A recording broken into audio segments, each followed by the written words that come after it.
Le Jardin des Trois Fleurs présente Marionnette. Et 1, 2, 3, 4. Mario est un petit garçon en chair et en os. Assis devant sa télévision, il regarde Le Seigneur de la Danse, un ballet de l'Opéra de Paris qui attire toute son attention.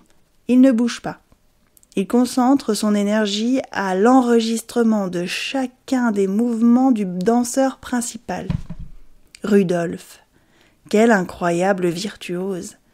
S'il pouvait, Mario regarderait encore et encore les mêmes mouvements. Mais ses parents lui demandent d'éteindre la télévision. « Il est tard! Au lit !»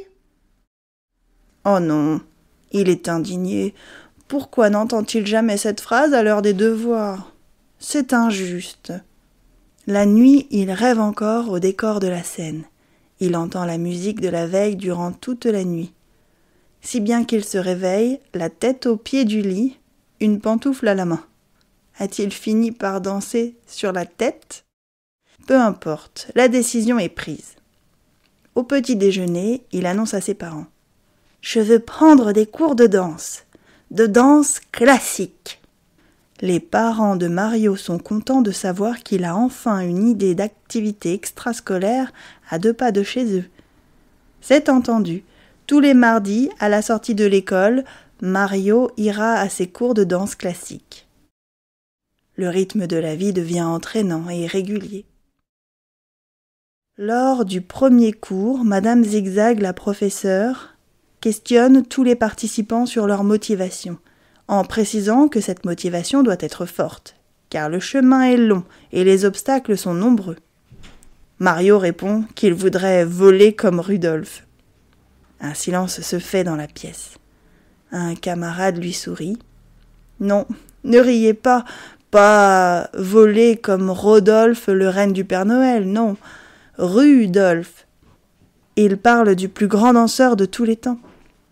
Il n'a plus que cette idée en tête, s'envoler sur scène comme Rudolph, même si cela l'oblige à porter des collants, des ballerines, à attacher ses longs cheveux et à nouer des fils sur ses chevilles. Et plus de fils encore, autour de sa taille, autour de ses poignets, car selon Madame Zigzag, il est parfait pour le rôle de l'oiseau dans la pièce. Quel drôle d'oiseau, il n'est pas de bois, quel drôle d'oiseau que celui-là. Quel drôle d'oiseau, il n'est pas du bois. Quel drôle d'oiseau, ne riez pas, il s'envolera. 1, 2, 3, 1, 2, 3. On lève, on tend, on plie, on pointe, on lève, on tend, on plie, on pointe. Un va-et-vient sur le chemin, un pas apprend, un pas retient. Danse, petit oiseau, danse, danse, tu es si beau. 1, 2, 3, 1, 2, 3. On lève, on tend, on plie, on pointe. On lève, on tend, on plie, on pointe. Et c'est ce qu'il fait. Il danse de mardi en mardi. Mario danse aussi chez lui. Au ralenti, le replay tourne en boucle sur le mouvement parfait de son idole. Sa professeure lui demande de réussir le même. Sa cheville s'échauffe, ses orteils s'émerveillent. Il entame une rotation et termine sur le derrière. Pour mieux s'entraîner et ne rien lâcher, il décide d'utiliser une autre méthode. On lève, on tend, on plie, on pointe. On lève, on tend, on plie, on pointe. 1, 2, 3, 1, 2, 3. Il visionne un tutoriel pour gagner en souplesse. Il lui faut des fils élastiques qu'il n'a pas. Mais s'il noue 2 collants ensemble, ça fera sûrement l'affaire. Il prépare ses accessoires et, comme il doit garder son équilibre pendant l'exercice, il coince un fil dans le haut de la porte et attache l'autre extrémité à son élastique collant de fortune. Allez, il se lance. À 3. 1, 2, 3. Patatras. Le fil de la porte n'a pas soutenu son poids. L'élastique s'est enroulé autour de lui, repliant ses bras et ses jambes contre son buste. On dirait un saucisson tombé du plafond. Oh, pour être souple, cette fois on doit dire qu'il n'a pas le choix. Au son de sa chute, ses parents surpris lui crient « Mario, tout va bien ?»« Oui, oui, ce n'est rien. Mais quelqu'un pourrait-il me sortir de là, s'il vous plaît ?» Bien sûr, après cet épisode, il s'empresse de ranger son invention et demande de l'argent à ses parents pour se rendre à la boutique de l'école de danse. Puis, s'endort paisiblement en sachant que le lendemain, après l'école, il aura le temps d'acheter de vrais élastiques. Avec pour habitude de leur rendre visite, aujourd'hui j'y habite. Non qu'il soit si confortable, mais sans eux c'est épouvantable. Nuit comme jour je les vois toujours, nuit comme jour je les rêve sans trêve, vie de velours dans un nuage d'amour. Une journée d'école, c'est long quand on a des projets. Quand sonne l'heure, il est enfin libre. En avant! Sur la devanture, il est inscrit « Fil et défile » en fil doré. Dans la vitrine, on peut apercevoir un mannequin en tutu, dans une posture fière, et tenu par des fils de tous les côtés, on dirait un pantin articulé. Ses parents lui ont acheté tout son matériel ici. La vendeuse est jeune, sympathique et dynamique. Elle connaît par cœur les rayonnages et les articles, leur disposition, leur prix, leur qualité. Mario entre sans hésiter. Sur le comptoir, Josie a laissé un mot. Je reviens en même temps que le courant. Elle a dû s'absenter pour remettre l'électricité. Alors il commence à chercher ses articles tout seul. Il y en a tellement.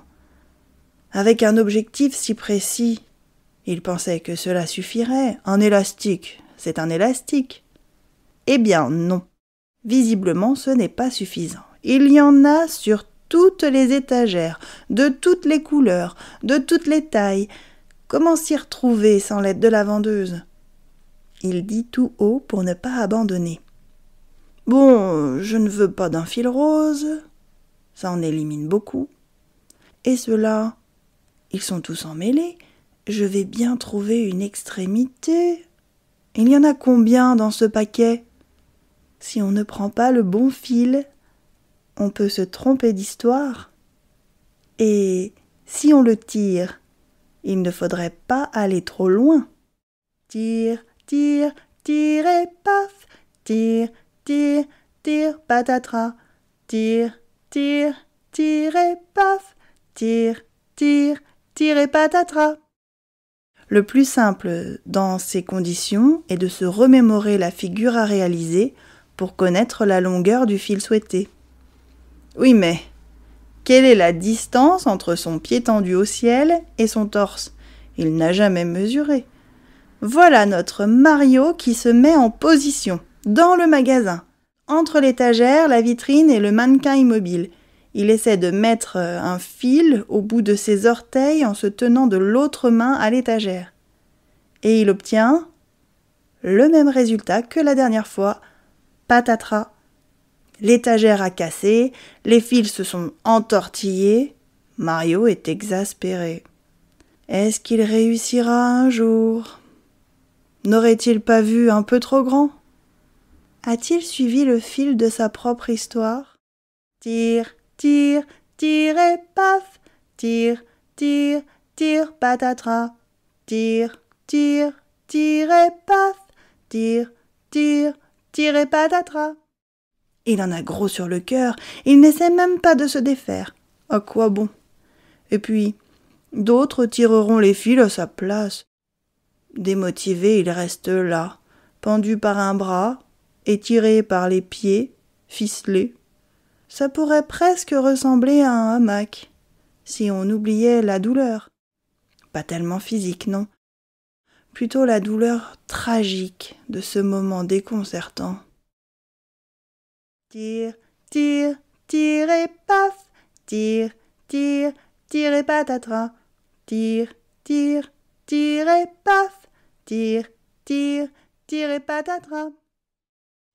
20 bonnes minutes s'écoulent sans qu'une seule pensée ne s'évade. Le magasin est silencieux. Son cerveau aussi. C'est une jeune fille en faisant tinter la clochette de la porte qui le réanime. Elle le regarde avec de grands yeux. « Qu'est-ce que tu fais là ? Tu te prends pour un modèle d'exposition ?»« Ah, ah, ah. »« Oh, attends, laisse-moi deviner. Tu t'apprêtais à partir sans payer, alors Josie t'a exposé en vitrine. »« Oh non, quelle horreur !» Il a oublié la vitrine. Vite, il se remet à gigoter dans le vide. La jeune fille sourit et lui vient en aide. « Attends, ne bouge pas, les fils vont se bloquer. » Désormais, il a des traces autour des poignets et des chevilles. Mais il n'a toujours pas volé. Il remercie sa sauveuse en sortant de la boutique sans rien avoir acheté du tout, traînant ses pieds endoloris sur le pavé. Il se laisse porter par le vide intersidéral qui le mine. Soudain, un panneau indiquant la sortie de la ville le réveille en sursaut. Quelle heure est-il ? Où suis-je ? Il reprend ses esprits. Je vais m'égarer, mes parents vont s'inquiéter. Il fait demi-tour, déterminé à rentrer au chaud. Demain, il fera jour. À ce moment précis, dans l'élan de l'action, il entend une petite voix. « Tu vas encore m'écraser ?» L'écraser, encore ? De justesse, il relève son pied. Une fleur à moitié sonnée. « Tu viens de le faire une fois. Pourquoi t'acharnes-tu ? Tu vois que je résiste. Je suis une fleur solide. J'ai poussé sur le trottoir. 1000 fois on m'a écrasé. Mais ce ne sont pas mes faux pas. Vis, vis, vis et tac. Sois confiant sur le chemin. Vis, vis, vis et tac. Ton destin est dans tes mains. 1000 fois, 1000 fois, se répète-t-il en oubliant la fleur. 1000 fois. Vis, vis, vis et tac. Sois confiant sur le chemin. Vis, vis, vis et tac. Ton destin est dans tes mains. Vis, vis, vis et tac. Sois confiant sur le chemin. Vis, vis, vis. Et 5, 6, 7, 8.